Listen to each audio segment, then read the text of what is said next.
So Seattle is chasing its second Super Bowl title, and New England is going for a record 7th championship win. That's crazy. I didn't know they had that many. Devin, did you know they had that many? Yep. Reese, you too? Yep. It's new to me. So Bad Bunny headlining the halftime. How you feel about that? I don't know much about Bad Bunny other than that he's an amazing Latin artist. I've seen what he looked like. I can't wait to see him. We're all going to be, I hope, dancing some kind of Spanish dance. I'm not sure which one he does, but we're going to be doing all of them on the sidelines. I'm gonna be doing that. Anyway, what do you guys feel about Bad Bunny? Like, do you like him? Do you kind of listen to him? Educate your mama. I don't listen to him. I mean, I don't know how you're gonna have a halftime show with a non-American artist, but yeah, I guess they'll figure it out. What does that mean? Everybody's at the game is gonna probably be predominantly speaking English. And so let's talk a little bit about Mike Vrabel. Mike Vrabel is on target to possibly win a Super Bowl. How many years he's been coaching at the Patriots now? 1 year. That's what I thought. I'm sure a lot of coaches have been first year on and won. I don't think that's like a big thing. That happens often, right now? Statistically, more often than not, head coaches win their first Super Bowl with the team in their first 5 years of being the head coach there. I learned something new today from Devin. So let's talk a little bit about the Seahawks defense and if that's the X factor.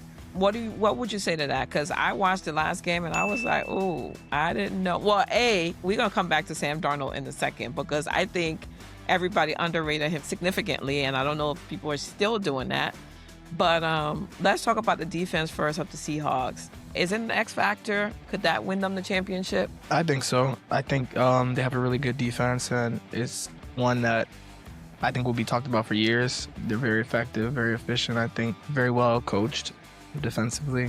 They have a good culture. I think if they win a championship, it might change kind of like the culture of the NFL right now. Like, it might be, like, now I got to focus more on my defense and having a team like the Rams. You know what I'm saying? Like, that game where they played, where the Seahawks won, I think that could be like a culture-shifting game for the NFL in the future. Yeah, I think the Seahawks have a great defense. They close well.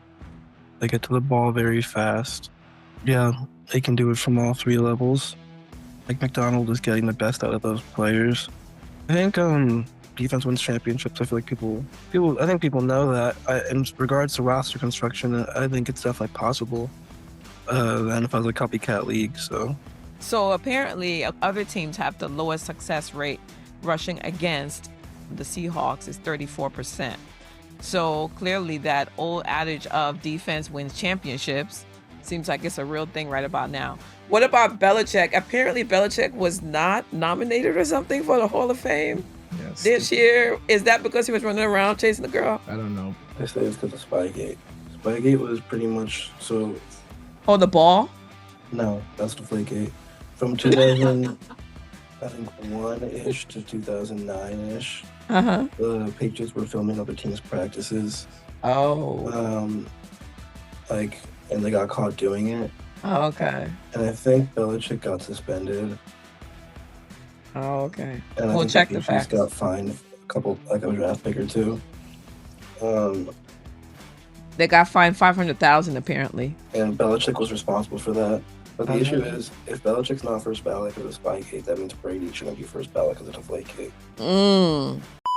Hi, I'm Rochelle. You're watching What Your Mama Didn't Tell You, the podcast. If you like what you're hearing, please comment, like, and subscribe.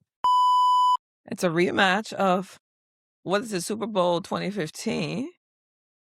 I can never say the Roman numerals correctly. I know what they are, but I can't. And so Seattle is chasing its second Super Bowl title. And New England is going for a record 7th championship win. That's crazy. I didn't know they had that many. Devin, did you know they had that many? Yep. Reese, you too? Yep. It's new to me. So let's start off by the fact that both of y'all, Devin, was it you who predicted that the Rams were going to be here right now? Yep. Seattle played well against them. Sam Darnold played well. I thought a shootout might favor Los Angeles, but Sam Darnold proved that he can handle big game and big time pressure situations. So good for him. He's a former Jet player, so of course I'm rooting for him. Hopefully. Yeah, I wish him the best. Shout out to the Jets by way of the Seattle Seahawks. Reese, what about you? Happy we are where we at, man. Like, I thought the Patriots were going to do well. They did well.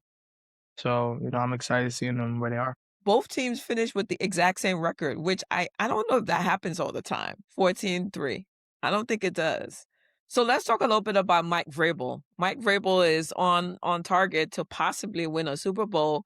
How many years he's been coaching at the Patriots now? One. 1 year. That's what I thought. I'm sure a lot of coaches have been first year on and won. I don't think that's like a big thing. That No? happens often, right? Statistically, more often than not, head coaches win their first Super Bowl with the team in their first 5 years of being the head coach there. I learned something new today from Devin. So let's talk a little bit about the Seahawks defense and if that's the X factor. What would you say to that? Because I watched the last game and I was like, oh, I didn't know. Well, we're gonna come back to Sam Darnold in a second because I think everybody underrated him significantly, and I don't know if people are still doing that.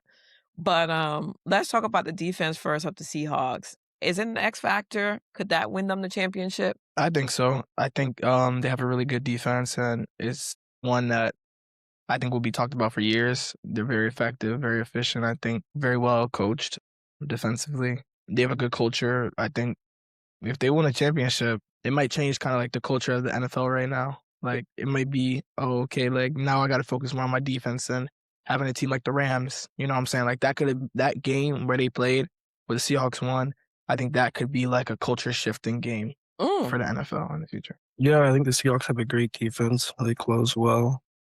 They get to the ball very fast. Yeah, they can do it from all three levels. Like McDonald is getting the best out of those players. I think defense wins championships. I feel like people I think people know that. In regards to roster construction, I think it's definitely possible. The NFL is a copycat league, so So apparently, other teams have the lowest success rate rushing against the Seahawks is 34%. So clearly, that old adage of defense wins championships seems like it's a real thing right about now. So if let's play it out and they're actually in the game, what could counterbalance that on Super Bowl Sunday? Well, the Patriots aren't like a run heavy team. Like they can run, they'll run the ball, and they'll probably have a little bit of success, but they're like a playmaking team. Like they just make plays happen. Okay. So I'm not I don't think that affects them too much. I don't think the rushing defense affects them too much. Okay. What do you think, Devin? I don't know. I think it could definitely hurt. Running the ball is good for setting the tone and for getting people off guard and keeping them away from just guarding the pass. It's very important to their game plan, even if they are not super good at it. It depends on how good the Patriots defense is, I think. They've been hot these past couple of games, but they haven't played a team like Seattle yet. I am going to not say anything yet until we do our predictions. But so Sam Darnold is in this unexpected fairy tale Cinderella sort of place. He's a little old to be Cinderella, but he is here and nobody expected him to be here. It's like when I watched him play last time, I kind of felt like people have not given him his credit as to how good he may be under pressure. I think that maybe in your regular season, he's not as motivated, but you know how some people are better when they're under pressure? I feel like he kind of really showed up under pressure, which I didn't know was there personally. I mean, I feel like he hasn't had enough opportunities to really be like, this is me on the highest stage of football, playing extremely well. Like when I'm under pressure, like this is how I play. We're not going to know that because Sam Darnold, if we're going to be honest, hasn't been in a lot of situations like that. It's just been meaningless football, so to speak. Devin, what did you say about that? It depends on what kind of pressure you're talking about. If you're talking like physical pressure, like the defense getting pressure on him, I don't think he does great with that. No, she's talking about the big game pressure. Big game pressure, yeah. Even with that, I don't think, historically, that's not been the book on him. He's not been a clutch player. His last 3 games with the Vikings are probably a big reason why he's not in Minnesota now. Yeah, those were all playoff caliber games, and he lost all 3 of them, and he didn't play super well in any of them. But, however, saying that, he was good in the Niners game, although he really didn't have to do much. He was great whenever they played against the Rams. Yeah, we're going to see. We just don't know enough yet. We don't have a big enough sample set. Yeah, but was it then more the system he was in or him? Right? Because I feel like it may have been a combination of things, the system and the not being under pressure as much. Playing for Minnesota is very different than playing for the Seahawks, right? What made the Seahawks want to take him then? I think they wanted to take him because he was an upgrade from Geno Smith. I don't know. I would be wary about blaming I don't know. You look at where the Vikings are now, they picked J.J. McCarthy over him, and he's been a disaster. So maybe there's something that we don't know about that coaching, but historically, that's been one of the greatest places to play for a quarterback. That's where Sam Darnold revitalized his career. The reason he's making all that money and has this opportunity to do this is because of Kevin O'Connell and his play calling. I agree with you. I just think there's tiers, and I think that you can cap out at a certain team with up to a certain tier is what I mean. You understand what I'm saying, Reese? At a certain point, if you're on a team, like there's only so much you can do.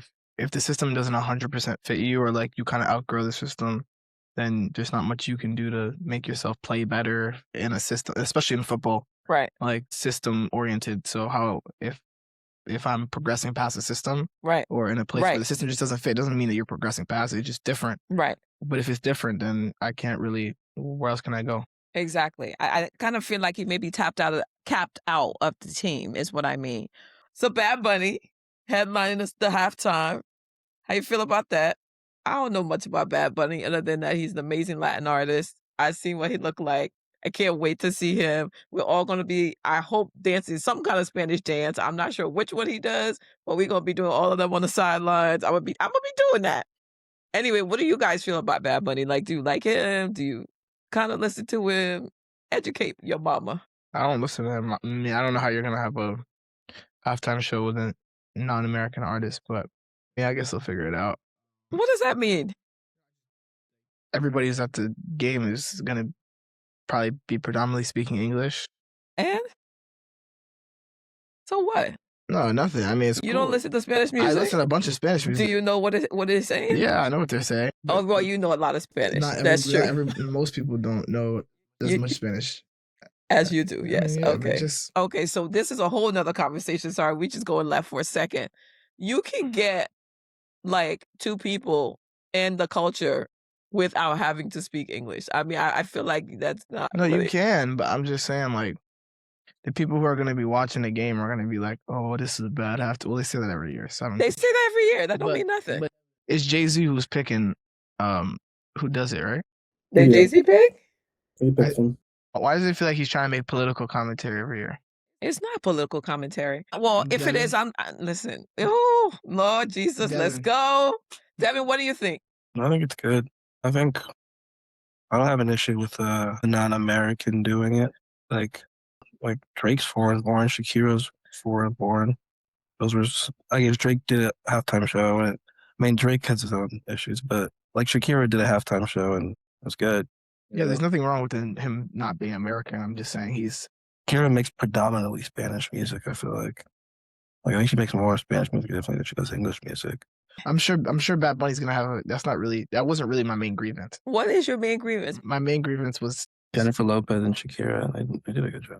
Yeah, I'm sure he'll do a great job. I'm excited for it. I listen to a lot of Bad Bunny. I listen to his album, so this is not really the point of the conversation. The point of the conversation is political commentary. I feel like Jay-Z is making political commentary with every person that he's picking to do the halftime show. Two things can coexist at once, though, right? Yeah, I mean, we can still dance on the sidelines to some kind of Spanish dance and make political commentary. No, something to ponder. It depends. Like, I feel like Bad Bunny, like, you know, you have a big obligation. He does, and I think he's ready to stand up for it. We'll see. You don't? I can't wait. That's one of the things I'm really looking forward to is the halftime show because I love Spanish music. I don't know what they're saying. Reese knows everything they're saying. He knows Spanish really well. But yeah, so bring it on. Anyway, so let's go back to the game. Let's talk about the Patriots. In what scenario do they win? How does that play out that they win? Walk me through quarter by quarter. Well, they get up early for sure. Their defense keeps their hot play going. They throw the ball deep intermediately and run the ball and use Drake Maye's running ability and play alternate between short passing and deep passing as they've been doing so far. They get a lead, and then ideally for them, by the middle of the third quarter, they're grinding it out and running the ball a lot and just sort of taking away the time. It's a big lead early, come out the gate, gun swinging, pretty much, right? Only option. Only option. So if we're in the second quarter and they're down or equal, you're calling it against them? I think it's gonna be hard for them to win that game. If they're equal or down by like 7, I don't think they're out of it yet, but I would definitely like them a lot less. I think if it's like late third quarter and they're down 7 or they're tied, I think they're gonna lose. And what does Rashid Shaheed do here? What's his optimal scenario and what's his worst scenario? I don't know who that is. He's a punt returner for the Seahawks. Oh, is it the? Yeah, That's the he guy who ran muffed back. it? We gonna get that video. He ran back. I think it was like 81 yards or something out the gate. Oh, I was thinking about the guy who's the guy who muffed the kick. No. It was the Rams. It was guy? the Rams guy. That actually changed their season. Yeah, it was the Rams guy. Told you. That When was that happened, I was watching on my phone. I was like, yeah. that's game. Yeah. How did that happen? They scored the first play after getting the ball back. Yeah. That was game right there. Did you see that, Devin? Yeah, I did. That was crazy. Yeah. That was wild. So yeah, Rashid Shaheed, you know he's gonna be looking for one of those, at least half of those, even if he can get half of those. He's for the Seahawks or he's for the Seahawks, yeah. Yeah. Yeah, that would be big. You questioning your mama about what she know? No, I just don't know Son? him. That's why I asked. I don't know him. Oh, okay. Mike McDonald. So everybody's calling him the new defensive genius. Devin, I think you mentioned that a little bit. I mean, I'm confused about why everybody thought it was something different. Which is why for the Eagles, I still got my Super Bowl championship from last year. Shout out to the person who gave me this t-shirt. You know who you are. It was defense, right? Like the offense is great and that's important, but you literally can have a game of 3-0 and you still win. So I just think that they're making it that he's a defensive genius. And, I guess he is, but it's not like a new thing, in my opinion. Devin, do you think there's anything new about what he did? Not really. Him and the Texans, the Seahawks and Texans play very straight up. They're not doing anything like they're not doing like Brian Flores stuff in Minnesota where you're giving you looks that are changing. So there's not a whole bunch of trickery going on there.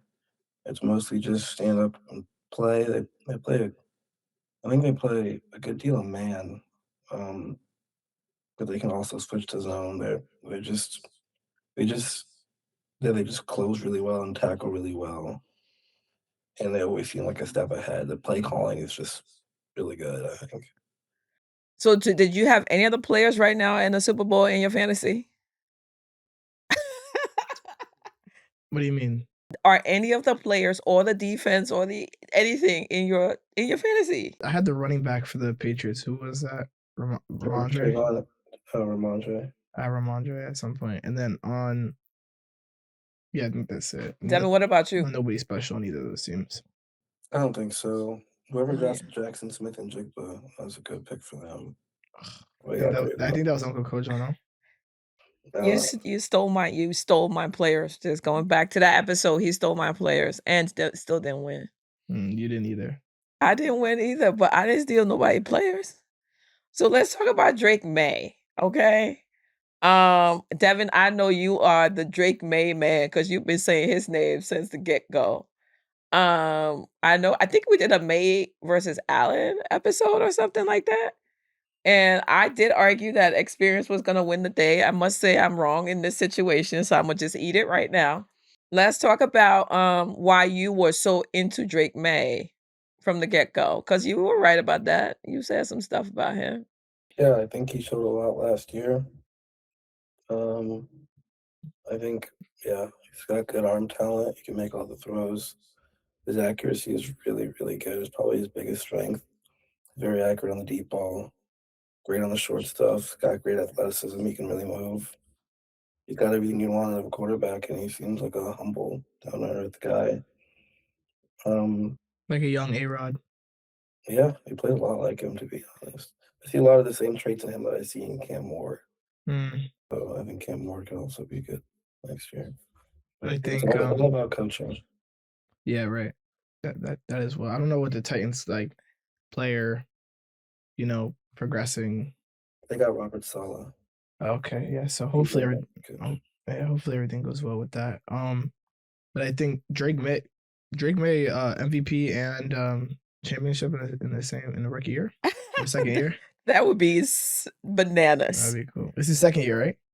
His second year. Yeah. that'd be And crazy. he's what, like 23? That's what Mahomes did. Yeah, he's 23. he's That's 23. crazy. Yeah. That's crazy. Well, Mahomes didn't win the Super Bowl, but he made the AFC Championship game and lost to Brady after he was sitting for his rookie year. And Lamar sat for most of his rookie year too, came in the end, lost a playoff game, and won MVP the next year. Hmm. Well, he marching down that field. So he's heirs to whose throne? If you had to throw a name in there, would you say it's Tom Brady's throne or somebody else's throne? It's the house Brady built. I know it's a house Brady built. I know he running around saying this is the house I built. I'm not a Brady fan though. I like real talk. If they win, he's gonna be so proud. He would be. I give him his respect as one of the GOATs, but I don't know. Is Brady GOAT?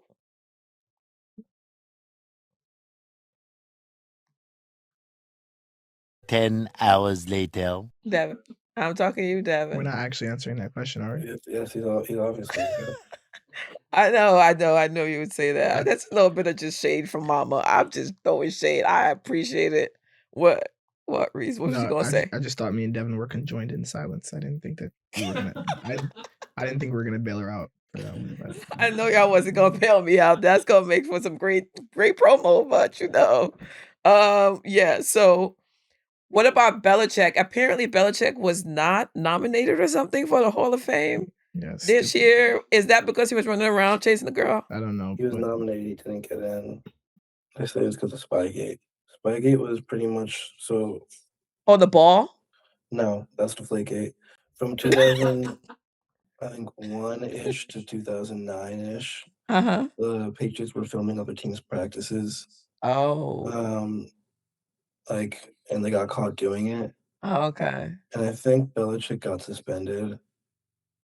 Oh, okay. And I We'll think check the the Patriots facts. got fined a couple, like a draft pick or two.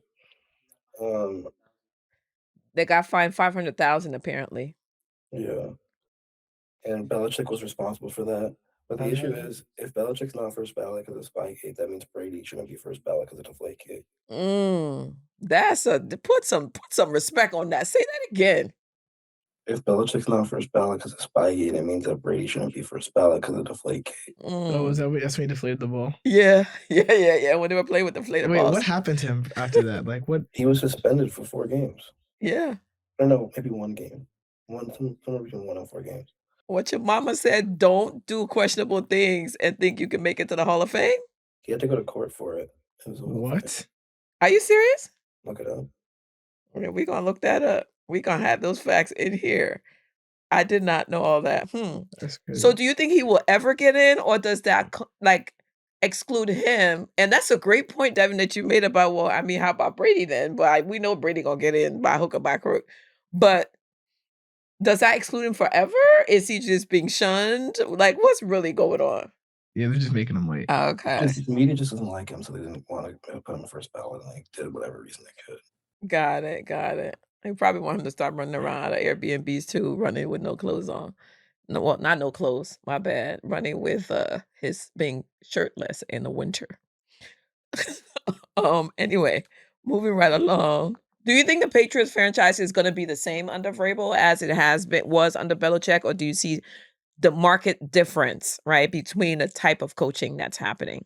There's definitely a difference. Belichick was very no nonsense.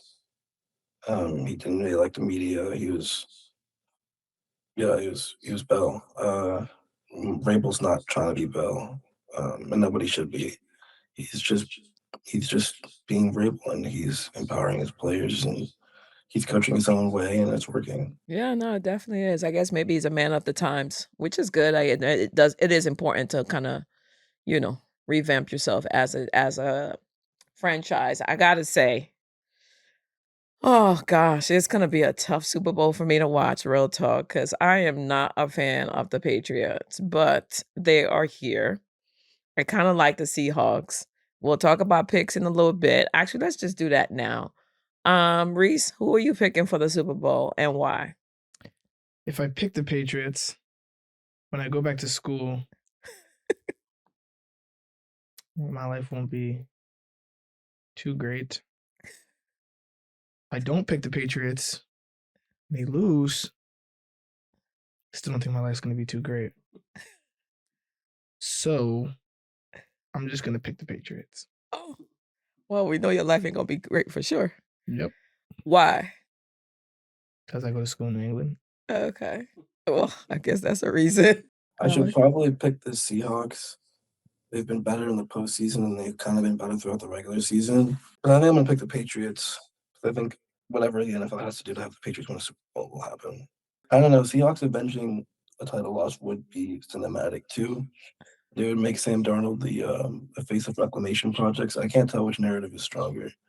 But I think I'm going to lean slight edge to the Patriots, I think. So what's my pick? I'm going, this is a tough one. I'm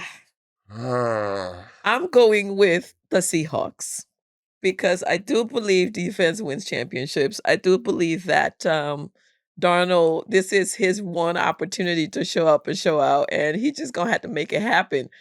Now, I know Drake Maye. I like the little boy. Now that I watched him a little bit, I like him.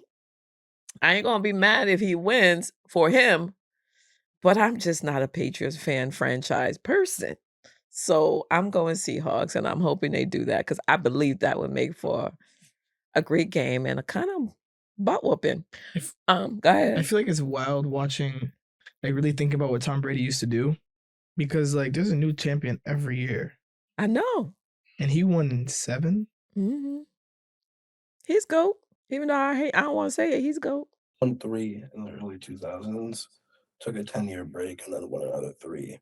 Like what? Yeah, it's kind of like two separate goings of it. You know what I mean? Yeah. It makes it easier to understand that way. It's still phenomenal to then come back even older and win 3 in a row. I mean, it wasn't a row, my bad. But it's very. I mean, him and Michael Jordan very similar in that. I mean, like when Mike's first 3, it was like, yeah, like we're great, we did it for me. But the last 3 was like, we doing it again, and we doing it in your face, and we're doing it for redemption, we're doing it for narrative, we're doing it for me. So, salute to 2 greats. Control versus chaos. Let's see what shows up. This episode is brought to you by Control Room, Jersey City's go-to podcast studio for creators, founders, and bold voices. Pro sound, pro visuals, real conversations. Learn more at mycontrolroom.com. All right, let's go to the NBA real quick. We got to get over there real quick. Reese, what you got? You're going to be anchoring the NBA. First of all, y'all, we're going to be doing NBA now. Listen, I play basketball. I love NBA stuff. But the honest truth is, I don't really start really paying attention to March Madness. We got this February situation going on that we're going to be looking for Reese and Devin to really hold down because that's not going to be me. So in that light, Reese and Devin, what are we talking about for NBA? Paul George got suspended 25 games for drugs. What? What do you think about that, Devin? What drugs do you think he was taking? You think it was just like... So he was on PEDs? Yeah. What are PEDs? Performance enhancement drugs. Oh, okay. How about Giannis? Apparently there's trade speculation about him that's kind of dominating just before the deadline here. Devin, what do you think? You think he's going to get traded? Yes. Warriors, the Heat, and the Knicks. Yeah. Not in that order. He's either going to the Heat or the Knicks because he's not going to want to go to the Warriors because there's no future there. Like, it's just like win now and then play the rest of your career out, maybe somewhere just ring chasing. But I think he's going to go to the Knicks or the Heat and finish his career there. Devin, I know. Are you putting in for him to come to you at the Knicks, land? I'd like it. I mean, depending on if he can make it work. I mean, Tibbs ain't your coach no more. You ain't running no 7-man lineup no more. So yeah, y'all need depth. That's true. That is true. So does he fit for you or not really? Be a tough fit for sure. You don't really have the floor spacers necessary to maximize his talents, I don't think. Him and Mitchell Robinson minutes can't really happen. Well, Mitchell Robinson would probably be in the trade. Yeah, you'd assume so, but then who's playing center? There's a lot of questions. I assume Cat would be in the trade as well. One of the two. You never know. Sometimes you can pull off a trade without giving up your 2 best players. But Mikal, if Cat's not going, then Mikel's going. If Mikel's going, then how are you spacing the floor? Well, you can. You move Cat to the 5, let Cat sit out, kind of run Chris Bosh role, and then you let Giannis kind of play like the Miami LeBron role, and Jalen Brunson kind of in a D-Wade role, if that makes sense. I said it's a shame Nico Harrison isn't around. Oh, yeah, facts. Just tell me to get down. That's for pretty cheap. Yeah, you would get them for a bag of chips and a laundry and in a washing machine. EBT card. Y'all doing Giannis dirty for real. Cavaliers, they have a 3-team trade. DeAndre Hunter to Sacramento, Schroeder and Ellis. Keon Ellis? Yeah, Keon Ellis. Yeah. They're trying to save $50 million in their payroll and luxury tax flexibility. Does that seem like a good move? I don't know how good DeAndre Hunter was playing. Was he playing well, Devin? DeAndre Hunter? I don't think so. Nothing to write home about, I don't think. But like they just lose wing depth. I don't know why they would. I mean, they need guards, right? Because is Darius Garland playing right now? Is he on the cast, DeAndre Hunter? Yeah. DeAndre Hunter's averaging 14 a game right now. 14, 4 and 2. Keon Ellis is good though. Isn't he a wing? Or is he like Keon Ellis is a wing, no? I think so. He might be like a big guard. He's 6'4", shooting guard. Yeah. That's actually a good trade for them. Because Keon Ellis is nice. He just doesn't have the opportunity to play. That's a good trade. They need guard depth, get rid of some money. I think that's a good trade for Cleveland. I don't know why the Kings did it, but So let's talk about Wemby real quick. Like, at what year do you call somebody a GOAT? Because he clearly don't have the time on his side. Not even close. Okay, not close. Praise the Lord. I'm glad you said that. Devin, you're not going to say he GOAT already, right? No, because everybody gassing him. That's why I'm asking you the question. Because he's gas worthy. But he's not. Devin, what say you? This for your brother over here talking crazy. He's got GOAT talent. He's got GOAT talent. He ain't that yet. You have to actually do stuff to become a GOAT. Holmes the GOAT after 2018. Like, you're not wrong, but you're not right. Right. This is the second time y'all look at me crazy for asking a GOAT question. And I'm going to just have to say, there's a reason I'm asking the question. It's not because I think he's GOAT. Why are you It's asking? because I think people are talking about it too early. That's why I'm asking Nobody's the question. talking about Wemby as the GOAT. Oh, okay. So you think I'm making that up? I just don't think. Okay, we're gonna run some. We're gonna run some facts. We're gonna run some facts off of here so y'all can see it. People probably think he has the potential to be, but nobody's saying he's a GOAT right now or close to it. Whatever. Y'all gonna need to really pay some attention. I'm going to, especially the women's basketball. It'd be good. It was real good. It was actually better than the men's basketball last year. Devin, and Reese, are you both gonna be non-sexist and watch the women and the men's basketball equally? I barely watch the men's, so I don't gonna be watching the men's. I don't really watch college sports. All right, well, you're gonna have to do it now. I'll be following both tournaments, but right. I don't watch college sports. Okay, because I'm gonna challenge y'all to come back with a woman athlete every time we record. That's fire. So that's gonna be real interesting. They can either gonna both be sitting there looking at me crazy, or they gonna have one. Is Juju Watkins back from her injury? We both know more female athletes than you. You do? Yeah. All right. Well, we're about to find out. Devin, is Juju? That's a whole disrespect. It's true. It's not disrespect. It's true. It's true. Yeah, it's true. All right, we gonna see. Is Juju Watkins back from her injury? I don't think she's close to back. What do you mean? How? Hasn't it been damn near a year, bro? Did Paige miss a whole year? Paige might have missed a year and some change. Paige missed a whole year. When the girls tear their ACLs, it takes a while for them to recover, but they come back mostly the same. Wait, what'd you just say, Devin? When the girls tear their ACLs, also recover. We're gonna have to research whether that's a biological fact or there's something else involved, but we're gonna find that out. In basketball, that's how it goes. The men recover faster from ACL tears than women do. All right, I'm gonna research why that is, because I'm curious to know, and we're gonna let y'all know right here. Yeah, and the year she came back, she averaged 22, 4, 5 and 4. And nobody knew who she was because Caitlin Clark had taken over everything. Yeah. Everyone was like, "Who's this UConn?" People who weren't following women's sports before were like, "Who's this UConn girl?" Mm-hmm. Paige was just killing. Paige is so good. Oh my God, Caitlin Clark she has the highest point per game average for any woman in all-time NCAA. 28 a game, 31 in her last year is crazy. You would think it's Pete Maravich, it's 1996, or 1966. It's that's crazy. We saw her at the All-Star game, right? Was she the one shooting out with somebody? No, that was Paige. That was Paige. That was Paige? Wasn't it? Who was it? Oh, what's Sabrina? What's Sabrina? Oh, okay. That's what I mean. You don't because say that again, Devin. You don't know enough women's athletes to be talking like this. Facts. Listen, I'm gonna need you to stop coming for me on the women's athlete situation, okay? So, real talk, how did it feel, Devin? I know you're not here. We can't wait for you to get here, but we're actually recording from control room. Reese, where? We're at the control room. We are in the cave. Foolish. We are in the cave. It's a cool vibe. It really does give you great sports energy vibe. And we're recording. First time ever, the three of us. Devin is remote, but he'll be in person, I'm sure, sometime soon. This episode is brought to you by Control Room, Jersey City's go-to podcast studio for creators, founders, and bold voices. Pro sound, pro visuals, real conversations. Learn more at mycontrolroom.com. Hi, I'm Rochelle. You're watching What Your Mama Didn't Tell You, the podcast. If you like what you're hearing, please comment, like, and subscribe.